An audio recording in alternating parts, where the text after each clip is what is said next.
There you go. There. That's your Shanghai Masters Open champion. Daniel Medvedev has won 46 hard-court matches this year, 22 Masters 1000 victory this year. So he's the most informed player on the tennis court. And he's managed to be in some very... we talked about his final streak. He's been to 6 finals. Shanghai was a 6th final. Let's just see what he's been able to do in the last couple of weeks on the ATP tour. He's got to the final in Washington against Nick Kyrgios. He lost that one, unfortunately. But then went to Montreal as well, so he got absolutely destroyed by Rafael Nadal. I remember that game very well. But in Cincinnati, that was when he got his break, defeating David Goff on 7-6, 6-4. Again, the U.S. Open against Rafael Nadal, that particular match was painful. That had to be one of the most exciting U.S. Open finals we've seen in a long time. He lost it in 5 sets to Rafael Nadal. He went to St. Petersburg, defeated Bonacharic, went to Shanghai against Daniel Medvedev, and he won that particular. So in a row now. Exactly. Congratulations to Daniel Medvedev. Also, if you look at the active players right now, the ones with multiple masters, there's some very good company. That's Daniel Medvedev. Rafael Nadal is 135, obviously the most, followed by Novak Djokovic. There's also Rafael Nadal, 28, Andy Murray, 14, Alexander Zverev, 3, Joe Wilfred Tsonga, 2, and Daniel Medvedev, 2. Yeah, Roger Federer is supposed to be number 3, and that's 1. Okay. Yeah, number 3. Roger Federer, number 3. That's what it is. Just skip it. Okay. I had Nadal twice. Okay, I understand the preference for it. This is your favorite player. That's not why. That's not why. That's the reason. All okay, right, now that's what it's looking like here. Thank you guys for actually letting us see this one. Okay. All right, that's the way it is. He has just 2 long ways to go from the usually top 4. Andy Murray is out of that right now, but we still have the top 3. Okay, let's leave Shanghai Masters now and Daniil Medvedev and all the things he's been doing on tour this year. Let's come home. 59 wins and 17 losses only. That's huge. We're coming home. The Lagos Open, the finals will be today.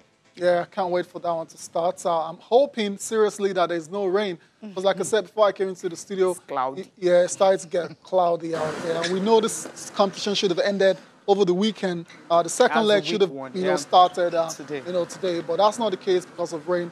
But what we know is we have a finalist both in the men's and the women's singles. And for the men, there's a Nigerian interest in that particular final. Let's see how they got to the final, first of all. Cecilia, the semi-final matches that were eventually played yesterday. Yeah, absolutely. Calvin, okay.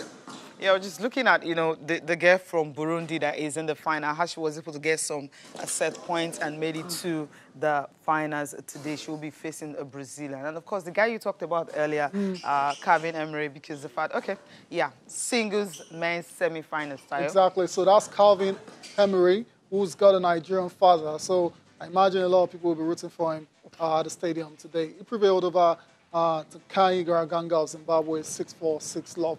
While the second semi-final was Aldin Setkic prevailing over David Pichler, 6-3, 5-7, 6-2 to get into the championship decider. And the women's singles, Cecilia. Yeah, women's singles.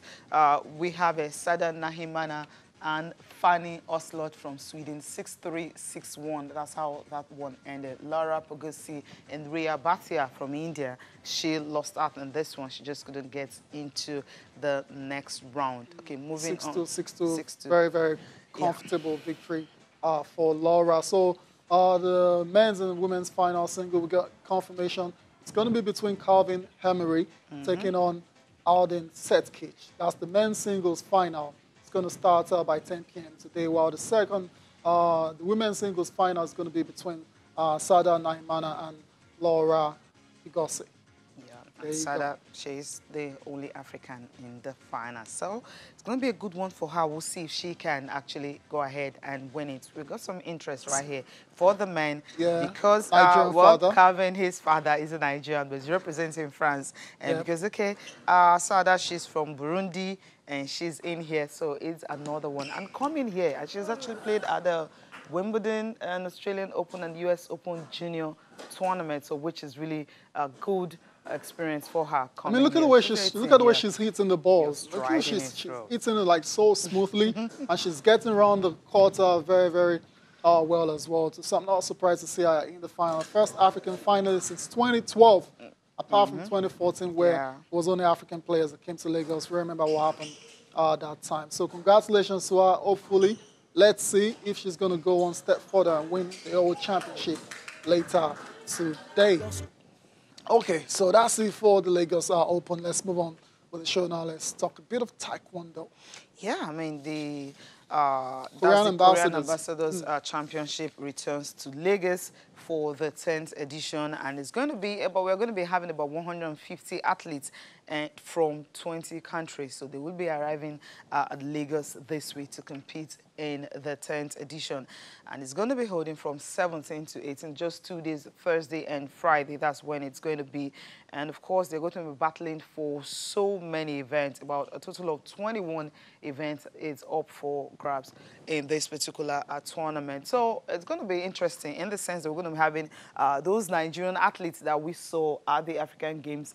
They will be at this tournament. So a record number of Nigerians, you remember Benjamin Okomose, All-African Games bronze medalist. He won a bronze medal in Morocco. So he will be part of those athletes that will be competing. We also look forward to African youth bronze medalist. That's Chidima Okoko Helen. She's another taekwondoist that will also be in action. Commonwealth medalist Josephine Isuku, she's another athlete, and 2018 CAR Gold medalist and MVP. Ifelua Ajayi, that's another athlete we're also looking forward to. So it's going to be the first time to be hosted in Lagos since the series started in 2016. So everyone is really looking forward to that. So much expectations for our Nigerian taekwondoists, knowing that this is also an opportunity for them to, get ranking points and also go home with some prizes. But the basic thing will have to be the ranking points, which some of these athletes will get once they compete in this tournament. It's going to be at the Teslim Balogun Stadium. So Lagos is full of activities this week. With the Lagos Open Tennis Championship still going on, the second week is starting. Second one is going to start tomorrow, obviously, because, the finals of the week 1 is today. So Taekwondo is also part of that. Okay, let's leave Taekwondo now and Tayo. Where are we going to? We'll be talking curling this morning. That's going to be a huge one. Okay. So, do we have them right now? Yeah, curling. Winter sports are not the most popular in this end of the country. But that's what we're going to be talking about now. And we have Nigerian callers Tijani and Susanna Cole joining us all the way from Aberdeen, Scotland. Good morning. It's great to have you on the show. Hey, thank you. We're happy to be here. Oh, wow. It's a full house. We know you guys are in Aberdeen for the Mixed Curling World Championships. You're chasing that Winter Olympics sport in Paris in 2024. How's it been so far? I mean, you've lost your first 2 games, so it's safe to say things haven't gone according to plan. Yeah, everything is coming along. We're learning a lot. We're having fun. We're competing hard. And we just wanted to let all of our family know in Onitsha, my family out in Calabar, that we're representing Nigeria and the continent of Africa with a lot of pride, and that we will make it to Beijing in 2022. Okay. I mean, that's going to be a tough one, knowing that if you check the group Nigeria is currently in. Tayo mentioned earlier that you've lost 2 games, and you also have Belarus there, Canada is there, Estonia, Germany, Hong Kong, and also Slovenia. And knowing that 2 teams will get to the next round, and the 3rd best finisher will also make it round. How are you guys going to turn it around to have better results and make it to Tokyo? We're going to go 1 step at a time, 1 end at a time, 1 game at a time. And you can never we always have a puncher's chance to defeat anybody in the world at any time. Curling is a sport where, as a team, you can take it end to end, and you can win. It's about how you perform, not necessarily your opponents. And so Bruzilla will come after them. All right, quickly, the first game against Estonia didn't go too well. The second game against Kosovo as well too. What would you say happened in those 2 games? Well, against Estonia, we did not play our best at all. However, when we played Kosovo, we were in that match. We made a few critical mistakes at certain points that kind of turned that match.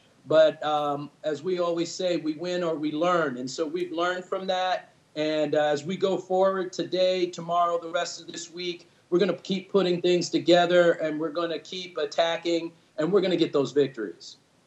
Okay, that's remarkable. You guys have been together for not quite a long time, but from what we've seen so far, it's like you're actually getting results, especially the game you mentioned against Kosovo. It was quite close, 9-3.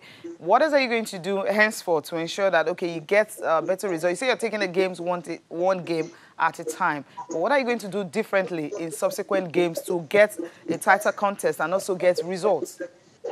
Well, our coaches our coach sat down with us. We've analyzed all the games. We've analyzed where we've made some mistakes. And every day's a fresh day. Every end's a fresh end. And we're just going to follow our coach's advice. And we're going to just win one end at a time. And that'll take care of itself. One end at a time, win it, and it'll take care of itself. We'll get the wins. All right, so that's on Conga. Better be very, very careful against how you guys did today. TJ, we know you, we know Susanna, but we don't know the two other members of the team. Could you just introduce them, or can you just introduce yourselves? Hello, I'm Caroline Cole. Okay. And Harold Woods. And my name is Harold Woods, Okay. Representing out of Calabar Cross River. wow, Interesting. fantastic one. All right, so how long have you guys been a part of the team? The last time we spoke to TJ and Susanna Cole, you were in the picture. So how long has it been? We've been competing as a team. This is our first competition as a team. And as you know, as a man of sports, that when you come together for the first time in an international type of competition, there are some things you have to learn to get into sync and to get smooth and consistent. And we're getting there. Those first two matches have kind of put us in the right direction. And we feel that we'll not only be strong the rest of this competition, but we have another world championship coming up in Glasgow in December. We have the men's competition in China. And we just like to ask for our fellow brothers in Nigeria to help sponsor us when we go to China in November, and also to sponsor us in Glasgow. We could certainly use that help. TJ, this is very important because you guys are in Aberdeen trying to qualify for the Olympics. That's in Beijing 2022. What kind of support are you getting from the National Olympic Committee? That's the Nigerian Olympic Committee back home, since you're trying to represent the country. I think it's been more of there's been some tacit support, but we, as you know, traveling the world, there's a lot of financial support and advertising and those types of things that we could certainly use to get to these competitions and to be able to compete successfully. So we're really hoping our brothers in Nigeria will step forward and help us get to China and help us get to Glasgow in the coming months. Okay, we're wishing you guys all the best. Knowing that you're going to be taking on Hong Kong today, right? And after today, hopefully you get better results. Yes, Broomzilla, Broomzilla, Broomzilla, Broomzilla, Broomzilla. All right, all the best. Thank you. Thank you, guys. Interesting. I love the name. Broomzilla. I mean, it sounds, Broomzilla. Coming for you guys. It's quite catchy and it's a bit scary as well to Broomzilla. Okay. Yeah. But of course, the name is not going to play. It's not going to do the curling. They still need to get on the ice and get the job done. So we wish them all the best against Hong Kong tonight. Hopefully, they're able to bounce back from the first two losses of the competition. We need to go on a break now. When we come back, we'll be doing a comprehensive review of Nigeria versus Brazil.